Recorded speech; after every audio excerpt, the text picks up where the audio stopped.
Au-delà de la durée, c'est impressionnant de voir la différence de nature entre les deux projets. Avec les mêmes scènes, avec les mêmes acteurs, avec le même, grosso modo, fond de production. C'est impressionnant. Il y a vraiment chez Joss Whedon un ton qui est beaucoup plus dans la confrontation entre les personnages, beaucoup plus dans la, dans la caractérisation des personnages. Il y a beaucoup plus de dialogues où les personnages sont non subtils, où vraiment ils s'opposent les uns aux autres. Là où en comparaison chez Zack Snyder, c'est incroyable comme souvent les personnages sont monolithiques, quasiment du début à la fin du film. Je pense vraiment que Batman, dans la version de Joss Whedon, à différents moments où il sait plus quoi dire, il a l'air un peu idiot, il y a des moments où il va trop loin, il se fait même blesser par Wonder Woman, vous verrez, je spoil rien. Là où chez Whedon, tous ces éléments sont absents. C'est un Batman beaucoup plus intérieur, de nouveau, beaucoup plus dans une forme de rapport aux autres qui est manipulative et en même temps qui fait preuve d'une sorte de candeur qui est complètement affirmée, c'est-à-dire qu'il est dans la maîtrise de ce qu'il fait, de ce qu'il dit, là où justement chez Whedon, il y a je pense ce truc quelque part plus vraisemblable de dire, quand on est confronté à des choses et qu'on veut grandir, on dépasse les limites, on se perd, on se trompe. On n'a pas du tout cette sensation chez Zack Snyder, il y a de la maîtrise de bout en bout chez les membres de la Justice League. Victoriae Mundis et Mundis Lacrima. Ça veut absolument rien dire, mais je trouve que c'est assez dans le ton. Il y a vraiment quelque chose d'essentiellement différent entre ces deux projets. Je vais résumer, ça a l'air bête ce que je suis en train de dire, mais 2 heures, 4 heures, quoi. C'est tout simplement ça, je pense, qui résume le mieux. Zack Snyder avait tout un univers qu'il voulait développer, des personnages qu'il voulait introduire dans ce film. Il faut bien comprendre que avant ce film-là, Flash, Aquaman avait été à peine introduit, Cyborg arrive à peine, Justice League était supposé introduire tous ces personnages dans un seul film. Donc c'était quasiment voué à l'échec pour Joss Whedon dans le premier film. Là, entre-temps, il faut avoir conscience que Aquaman est sorti.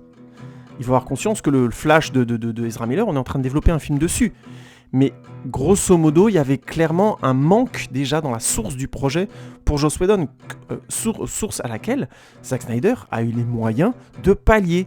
Donc on a de vrais passages sur Cyborg, de vrais passages longs sur Flash, je discuterai dans la partie spoiler de leur nécessité ou pas, de vrais passages différents et qui incluent beaucoup plus son univers, l'univers de son film de Aquaman, et des enjeux encore différents aussi chez Wonder Woman, un peu moins mais quand même.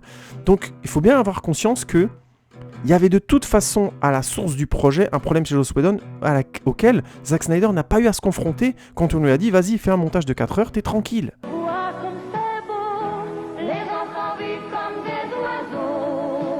Pour moi, cette conclusion sans spoiler, je la mettrai à 2 endroits.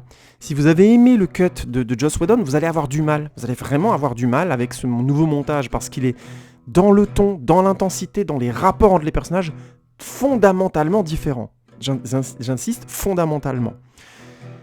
Si par contre vous avez eu du mal avec le cut de Joss Whedon et vous espériez plus, alors là vous allez kiffer, vous allez clairement avoir un orgasme cinématographique. Ouais, c'est nul comme expression, ça n'a rien à voir le plaisir sexuel et le cinéma, mais tout ça pour dire, oui je sais, j'ai de sérieux problèmes, on est bien d'accord. Qu'est-ce qui lui grignote le cerveau, cette espèce de con ? Le Snyder Cut va vous ramener du sérieux, de la profondeur, de la gravité, et donc vous donner envie, je pense, de voir l'éventuelle suite, dont je vais parler mais maintenant dans la partie spoiler, les éventuelles suites possibles et la continuité de l'univers. Il y a clairement chez Zack Snyder, je pense pas, il y a des gens qui estiment que Joss Whedon manquait de respect par rapport à l'univers de Snyder, je suis pas d'accord. Joss Whedon avait d'autres problématiques à gérer et il a essayé malgré tout de respecter l'univers et il s'en rendait compte lui-même qu'il n'y était pas parvenu. I tried, encore une fois, il l'a marqué, j'ai essayé, mais j'y suis pas arrivé, c'était trop court, j'ai tenté le pari, j'aurais pas dû probablement. Sans compter que maintenant il y a peut-être pour les gossips des histoires avec Ray Fisher, des membres du tournage qui estiment qu'il les a grosso modo comme on dit harcelés pendant le tournage et qu'il était casse-pied notamment avec le producteur Jeff Jones qui est notoirement un énorme connard. Bref, tout ça pour dire, il y a notamment dans les rapports de production avec l'équipe, tout ça, blablabla. Donc tout ça pour dire, c'était vraiment un autre contexte. Et Zack Snyder du coup a eu les coups des franges pour aller au bout de sa vision, là où je pense que Joss Whedon non.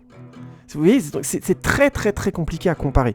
Je ne tomberai pas donc dans le fameux Joss Whedon a fait de la merde et Zack Snyder c'est Dieu, parce que c'est pas le cas.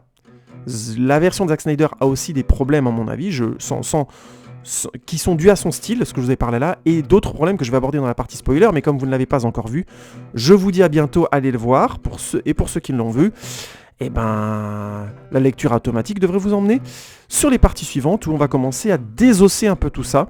Eh oui, je vous avais dit, il est bien fat ce Good Post 37, nouvelle formule, découpée en plusieurs morceaux, écoutez les morceaux qui vous intéressent, dites-moi ce que vous en pensez.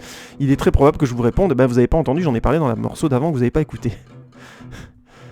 Ouais, il y a un petit côté fast-food, un petit côté te pu à 10 balles chez un mec qui parle trop, ça c'est... Oui, c'est triste, mais bon, en même temps, vous me laissez pas vraiment le choix, les gars.